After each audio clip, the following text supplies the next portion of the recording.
Assalamualaikum warahmatullahi wabarakatuh. Perkenalkan, nama saya Dewi Mufarika. Saya dari kelas ESC semester 7. Kali ini saya akan menyampaikan resumen dari buku yang berjudul Kebelet Kaya.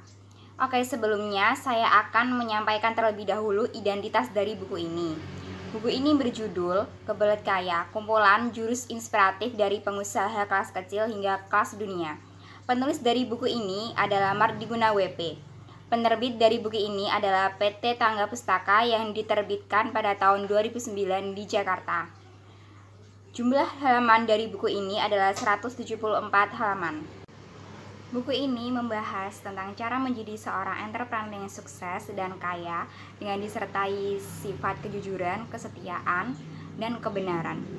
Menjadi seorang entrepreneur sejati itu dapat diraih dengan cara menemukan potensi yang ada dalam diri, mengasah bakat dan kreativitas, selalu optimis menghadapi segala hal, serta berani menghadapi berbagai resiko. Nah, langsung saja kali ini saya akan membahas secara singkat isi dari buku ini. Bab yang pertama itu bagaimana memulainya. Bagaimana sih kita memulai menjadi seorang entrepreneur?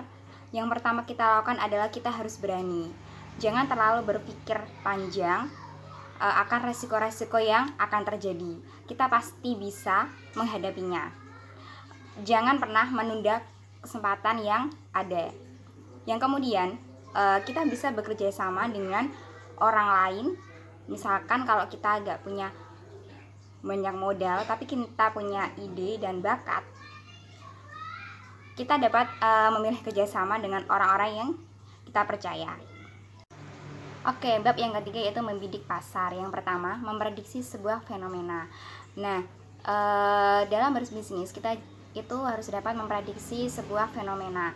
Misalkan kita berbisnis A, nah itu nantinya resikonya, peluangnya itu apa aja sih?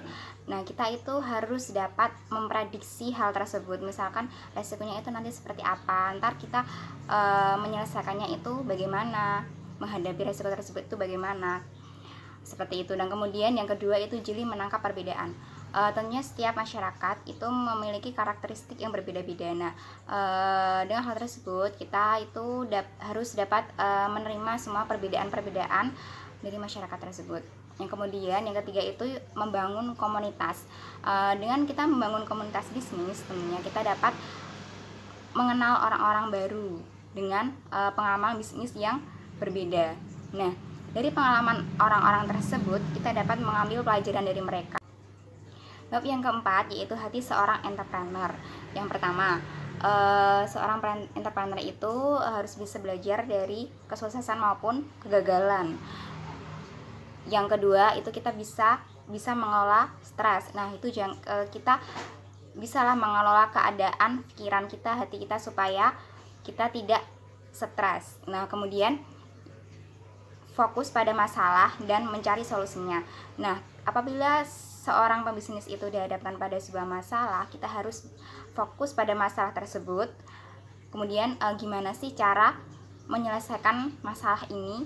Nah, itu kita harus fokus seperti itu. Oke, bab yang kelima yaitu pola pikir entrepreneur. Yang pertama, memanfaatkan resiko. Nah, maksudnya itu misalkan ada sebuah resiko, nah itu kita harus kita mencari solusi dari resiko tersebut. Nah, setelah kita menemukan solusinya, dapat kita jadikan solusi tersebut untuk menjadi ide bisnis. Yang kemudian itu cerdas melihat peluang. Kita harus bisa melihat peluang-peluang yang ada di sekitar kita. Nah, kemudian tidak cepat puas. Nah, untuk menjadi seorang entrepreneur, kita harus berpikir untuk selalu mengembangkan bisnis kita. Misalkan udah punya bisnis ini, kita harus gimana sih mengembangkannya, atau kita bisa memulai bisnis ya apalagi sih, kayak gitu. Oke, selanjutnya yang keenam itu tugas entrepreneur. Yang pertama itu kreatif. Seorang entrepreneur harus memiliki kreativitas yang tinggi, yaitu misalkan kita dapat memanfaatkan segala peluang yang ada di sekitar kita. Kemudian itu mengelola sumber daya. Nah, seorang entrepreneur itu harus bisa mengelola sumber daya yang ada. baik itu sumber daya alam maupun sumber daya manusia. Seorang entrepreneur itu harus bisa mengelola sebaik-baiknya sumber daya yang ada. Kemudian bisa berkomunikasi, maksudnya itu seorang entrepreneur itu harus bisa berkomunikasi dengan baik dengan karyawannya, bersikap rendah hati, sopan, seperti itu. Kemudian berjiwa pemimpin, seorang entrepreneur harus memiliki jiwa kepemimpinan, bersifat tegas dan tanggung jawab. Oke, yang ketujuh yaitu zero prinsip entrepreneur. Yang pertama, mulai dari nol. Dalam berbisnis itu kita bisa mulai dari nol, dari modal yang kecil. Yang terpenting itu kita punya keterampilan dan bakat. Masalah modal nanti kita bisa bekerjasama dengan orang lain. Kemudian kejujuran. Nah, kejujuran itu sangatlah penting dalam berbisnis. Kemudian pengosongan pikiran. Pengosongan pikiran ini maksudnya adalah dengan kita mengkosongkan pikiran atau menenangkan pikiran, otomatis kita dapat mencari solusi dalam menghadapi sebuah persoalan dalam berbisnis. Oke, yang selanjutnya yaitu bab yang ke-8 itu berbisnis tanpa uang tunai. Yang pertama itu kerjasama modal. Misalkan kita mulai modal sedikit, nah itu kita bisa bekerjasama dengan teman atau orang-orang yang kita percaya. Kemudian menjadi perantara, itu maksudnya seperti kita menjadi makelar, seperti itu. Nah, kemudian yang ke-9 yaitu darah entrepreneur. Darah entrepreneur itu yang pertama itu promosi. Kita harus seorang entrepreneur itu harus pandai berpromosi, mempromosikan produk-produk kita, tidak malu dalam mempromosikan produk kita. Kemudian berhitung sebelum berutang. Nah, seorang entrepreneur itu harus berpikir terlebih dahulu, memperhitungkan segala hal seperti itu. Kemudian menemukan peluang. Kita juga harus pandai-pandai mencari peluang dalam berbisnis seperti itu. Kemudian pandangan jauh ke depan. Seorang entrepreneur itu harus memiliki pandangan yang jauh ke depan. Gimana sih bisnis aku nanti ke depannya itu seperti apa, seperti itu.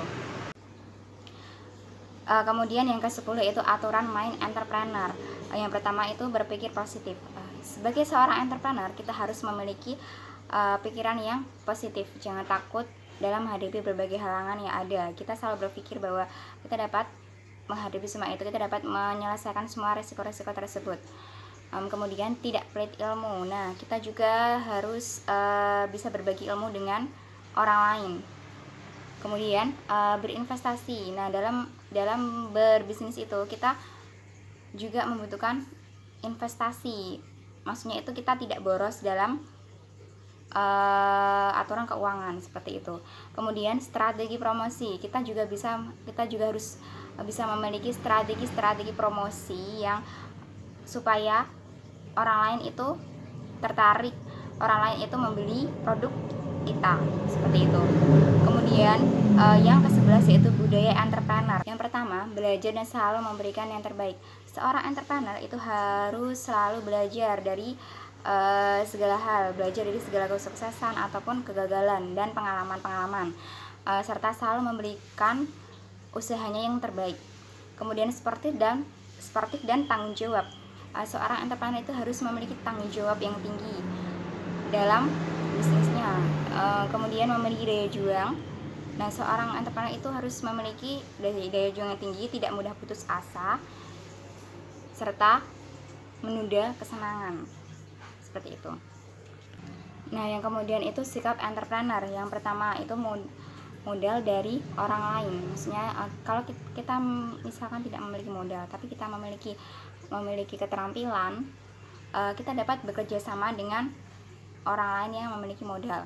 Yang kemudian tenaga orang lain, kita juga bisa dapat menggunakan tenaga orang lain supaya bekerja dengan kita, seperti itu. Kemudian pintar promosi.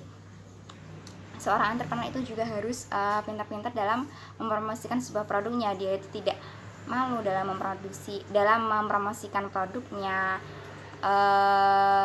seperti itu. Nah, demikian pembahasan materi secara singkat dari buku Kebelet Kaya. Buku ini sangat menarik sekali dan cocok sekali dibaca oleh kalangan mahasiswa ataupun orang-orang yang ingin merintis sebuah bisnis. Sekian dari saya. Wassalamualaikum warahmatullahi wabarakatuh.